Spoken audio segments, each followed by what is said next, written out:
Take your idea, Eric. All right. Hey. Whoa! My name is John Chen. I am the CEO with Geoteaming, and I'm here at the beautiful Mercer Island Community Center. This is one of Seattle's most glorious days of 2019. Absolutely. And I have the proud honor, I'm here at the National Speakers Association's Northwest meeting, and we're doing an awesome interview contest, of which I think I'm sitting with the two winners. Let me introduce the first. I got to do this guy first. He's like the guest, right? You've been here, but this guy, let me just the biggest sports fan in the universe. Let's talk to Mr. Big Lou. Come on, John. Wow. We're all the biggest sports fans in the universe. I mean, technically, I'm just the big guy they put on TV all the time. So, it goes with it. Okay, well, I have one other guest here too, and I've gotten to see this guy keynote. He's making a difference in the world. He doesn't just play a doctor on TV. He's a real doctor. Let's give a round of applause here, Dr. Dan Diamond. What a pleasure to be here. It's a beautiful day, and I was just talking about you yesterday and the impact that you're making around the world. Thank you. Making people feel like they're part of something.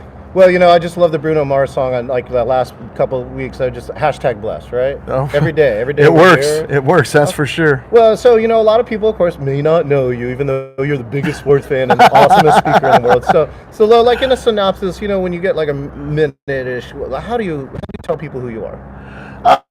The guy on TV at the Seahawks games is most what I'm known for. Thanks. I mean, back in the days, the Sonics games, everybody knew me from the Sonics games. Don't But hurt me, man. but No now kidding. it's all about the Hawks. They just kind of have opened up the door to me and put me front page, and I'm loving it. It's been an exciting journey. I'm the guy that created the defense sign in 1984. I have since changed it to the C-fence sign because our defense is on the field, our C-fence is in the stands, and Yes, there is it nothing is. more powerful than the C. The 100 and billion decibels that we rock every team, every game. Amen. So I've had a lot of fun, doing the whole sports fan thing, and my love for the teams in Seattle, it will never waver. It doesn't matter who's on the team. I love whoever's on the team, and when they leave the team, they're still a teammate to me. So, Well, come on now, come on. I'm going to help you out. You got one extra distinction that is like nobody else has in the world. What is it?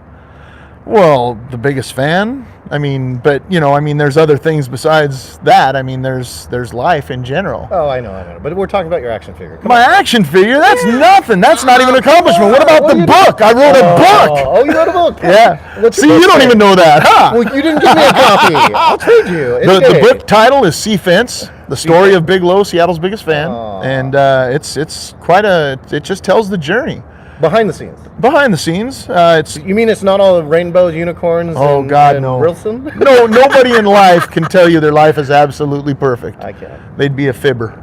So he actually has a trademark action figure. The only fan who has a trademark action Yep, figure. super fan action And figure. you It's can get pretty it cool. at Archie McPhee, right? I don't know if they Used still have to. them on the shelf. I know they're on eBay, Amazon, but There's like it's 11 quite an more $11 honor. billion because you're off the market now. Oh boy!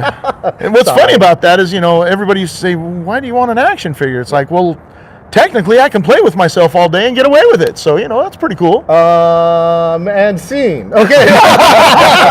Moving on. Hey, you said you wanted a good interview, but appropriate. I'm immortalized, and I that's a blessing, man. I mean, that's just, it's weird to think that when I'm gone from this place, I'll still be running around in plastic. So, But you're not a bobblehead. no, not a Not bobblehead. yet. It's an action Not figure. yet. All right. And it has the kung fu grip. That's what's really cool. Yeah. Nice. it is. Okay, let's move on. Mr. Dan Diamond. The diamond, That's right. diamond in the rough. Mariner season, we love you, right? In the Mariner season, we love the Heck yeah, we love the diamond. Dr. Dan Diamond, like if you get a chance, right? Obviously, you can tell that was a minute. How do you introduce yourself, or how do you tell people what you do? Well, I used to be a street mime in Seattle. I don't have an action figure, but I couldn't speak for myself. But yeah, I'm an old-time guy here in the Pacific Northwest. I've also been around the world. I was the director of the medical triage unit at the New Orleans Convention Center, led first teams into Haiti and the Philippines and Honduras. I know, that's what and I travel around and awesome. speak now and do workshops and coaching on this whole idea of performance under pressure. Oh, of course. So let's expand just to touch on that, right? Performance under pressure. So what does that mean to you? Well, when I came back from Hurricane Katrina, the big question that struck me was not why were there so many victims. we knew we were going to have a lot of victims. We had 50,000 body bags. Oh, Yeah. oh, But what I wasn't prepared for were these people that, despite losing everything, they did not become victims. So I really wanted to understand that, because I started asking myself questions like, man, if you lost everything, would you kind of be sitting on the curb crying that you lost your MacBook Pro and your iPhone and you were trying to figure out how you were going to rebuild everything? Or would you start thinking about other people and what you could do to lean in and be part of the solution and leave a legacy? yeah, yeah. And even our recent Snowmageddon, right? Neighbors finally Oh, came boy, out and yeah. started helping neighbors. What a concept! Why do we have to wait for tragedy? Well, they came out and introduced themselves to each other. Yeah. Yeah. And people became communities. Yeah. And they took all the gluten off the shelf. Yeah, they sure did. But that was nice to see That was nice to see. for the Yeah. keto folks, you know. Seattle. Okay, so second round of questions, right? This one is, I believe as a speaker that storytelling is still the oldest and most powerful form of teaching and educating, right? So I'm gonna let you think, because I know it's a little bit, you guys don't even know. We're improvising, by the way, there's no script. And that's what great speakers, I think, do. Okay, do each of you have somewhat short but an impactful story that you'd like to share? You know, I've got some longer stories. A short story would be the impact that one of the guys had in New Orleans. We were, you know, there's 6 helicopters landing all around us, and it's just mayhem everywhere. And this guy comes up on Tuesday morning with his little shopping cart and a couple of blankets on there, and started looking at what he could do to help other people. So he started bandaging people. He was cleaning people up, and gave his blankets away to the other people. And that evening he came up and he said, you know, Doc, I was wondering if I could have the cardboard over there against the fence. And the first place my brain goes to is, you know, I might need that cardboard for something. I didn't even know it was there until he pointed it out. Wow. But I said, well, you know, Augie, what do you want the cardboard for? And he said, you know, I ran out of blankets and there were a couple of people that needed that cardboard because they were cold, and I was wondering if I could give it to them. And I just kind of went, here I am, standing at the feet of a hero. A hero. A true hero. Yeah.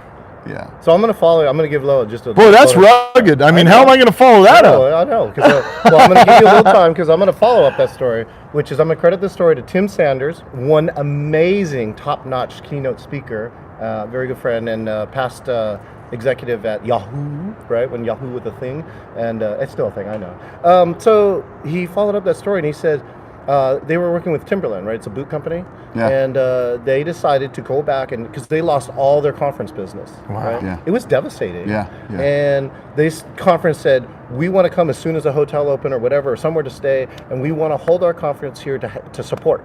Right, That's bring the awesome. money back to the economy, bring the jobs back. And so they did that, and they went and they said, as part of it, they got a tour. So they took 3 buses of these top sales executives for Timberland boots, and they walk around and they're getting a tour of all the other stuff, and they suddenly realize, right, they don't need wood, and they don't need a house, and they don't need food, they don't need water.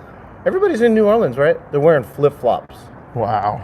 and there's concrete, and there's glass everywhere. And nails. Oh, man. And nails, right? Yeah. And so that they get this tour, and they're about to get on the bus, right? And the last guy on the last bus, or last person was getting on the bus, and the person stops. And he thinks about it, turns around, goes back to the people that they just met who gave them the tour, unlaces his boots, puts them down side by side, doesn't say anything, gets back on, gets on the bus. Wow. 3 buses are looking like this, going, all 3 buses. Oh, that's 140 executives. Wow. 140 boots lined up, and then I think the CXO or the chief sales officer went and committed $1 million of boots. Wow, that's amazing. That's a great The story. I hadn't meeting- heard that one. I met the meeting planner who was there, and she was like, "It was magic. No kidding. You can make a difference. That's really the key. You, Yeah, one Yeah. pair of boots. that's amazing. All right, now You know, the platform I've been given with the sports fan thing has been truly a blessing. I mean, yeah, talk about perseverance. 2007, I weighed 658 pounds. I'm down to 330 pounds right now. My lowest last summer was 314. But, I put my Christmas weight on this year. I always do. Doctor told me that the other did day. too. And it's okay. I'm good with that. I've lost, half of my body. And to be half the man that I once was, it says a lot about me as a person, let alone about accomplishments that I've done. And beating all the health stuff that I've battled, I've had the flesh-eating bacteria, necrotizing fasciitis. Okay. I've had it 3 times. MRSA twice, staph twice, kidney infection. My lungs, or my kidneys started shutting down because my liver started swelling last year. And so getting through that, I lost my vision in my right eye last year in September and have been blind in my right eye since. Dealing with that in itself is tough to overcome. But the platform that the whole sports fan thing has given me is to be able to give back. Every year at Christmas, I do what's called Santa's Biggest Helper. And there's so many people out there that don't have. And so every year I try and give back to where You don't try. we help. I'm Okay, gonna I yell at you. do. Don't try me this. Okay. I've helped as many as 33 families at Christmas time with decorations, presents, and dinner. Wow. And That's impressive. that's out of my own pocket. It's no help from anybody. I'm not a foundation. I'm not a guy that's going to take somebody's money from them and put 70% towards my pocket and 30 towards the kids. I love to give. I'd give the shirt off my back. That's just what I do. That's me.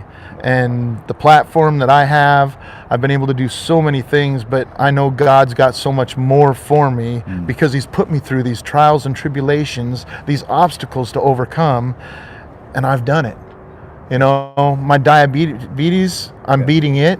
Yeah. You're never not diabetic anymore, but to be able to say that I've got the same blood sugar as a skinny guy means the world to me. I'm 5.8 right now. Yeah. I'm off insulin, so I'm no Yeah. longer Oh, man, insulin that's dependent. great. My grandparents worked for Eli Lilly. Oh wow. Yeah, so Oh, my but God. that's one time I want you to fire that company. Right? You're Amen. fired. Yes. So it's life is what we make it, and I'm so tired of being in competition with everybody else. I just want to be equal, and I want everybody to realize we're all the same. Like God made us that way.